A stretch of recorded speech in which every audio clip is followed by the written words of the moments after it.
Welcome. If you want to connect AirPods Pro to your Samsung Galaxy S21 Plus, at first you have to go for the settings and you have to reach the Bluetooth settings. So let's go here for the connection, then enter the Bluetooth, and after that we have to open charging case of our AirPods and we have to click and hold this button until we move this earbuds to the pairing mode. So click and hold, and when the indicator starts blinking, right now we can release that key.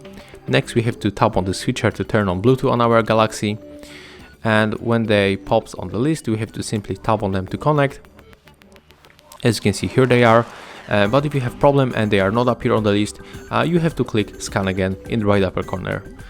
So let's click right now here, then tap OK, and as you can see right now they are connected and we can easily use our AirPods from Apple with our Galaxy smartphone. Thank you guys for watching, leave thumbs ups, comments and subscribe to our channel. See ya!